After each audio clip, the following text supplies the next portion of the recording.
Assalamualaikum warahmatullahi wabarakatuh. Jadi kami dari kelompok puisi akan mempresentasikan tentang surat lamaran kerja. Yaitu kami akan menghadirkan terlebih dahulu. Nama saya Hasan. Saya juga. Nama saya Hana Kauri. Nama saya Nisa Mulyadi. Saya Sumardi. Kita mulai dari pengertian. Jadi pengertian dari surat lamaran kerja yaitu surat yang berisi tentang perkenalan diri secara singkat dan jelas kepada instansi atau perusahaan dengan tujuan untuk melamar kerja. Nah, surat lamaran kerja ini bersifat resmi sehingga diperlukan atau diperhatikan penulisannya, yaitu memperhatikan sistematika penulisan dan menggunakan tata bahasa yang baik dan benar.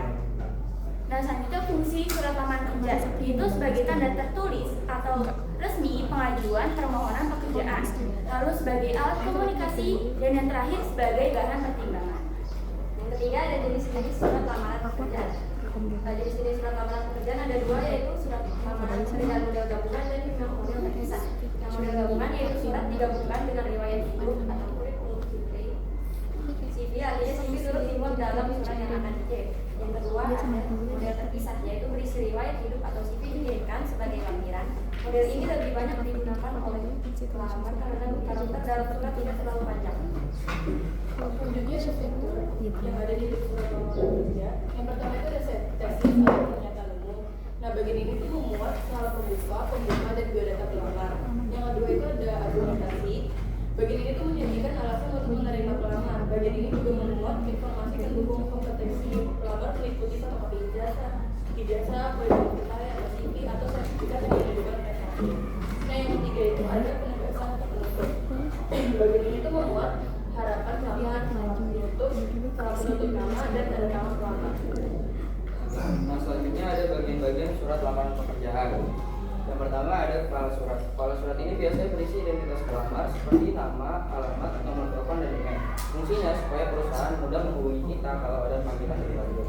Yang kedua ada tempat dan tanggal. Nah, di bagian atas surat kita juga perlu menulis tempat dan tanggal pembuatan surat. Misalnya agar jelas kapan surat itu dibuat dan dari mana asal surat tersebut. Selanjutnya ada salam pembuka. Nah, salam ini penting untuk menunjukkan rasa surat dengan kita kepada penerima surat. Yang keempat ada tujuan surat. Tujuan surat berisi keterangan posisi pekerjaan yang kita lamar, serta dari mana kita mengetahui informasi lowongan tersebut.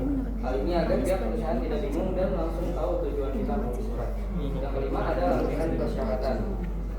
Lampiran ini membuktikan bahwa kita sudah memenuhi syarat administrasi yang diinvestasi. Selanjutnya ada penutup surat. Di bagian penutup kita menulis kalimat harapan agar diberi kesempatan wawancara dan menambahkan ucapan terima kasih. Selanjutnya slide ketujuh ada tanda tangan dan nama terang. Ini menunjukkan bahwa surat-surat itu benar kita dibuat oleh sendiri dan menandakan tanggung jawab atas isi surat.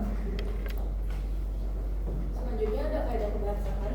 Yang pertama itu memakai format yang sesuai standar. Yang kedua menerapkan bahasa dan ejaan yang tepat.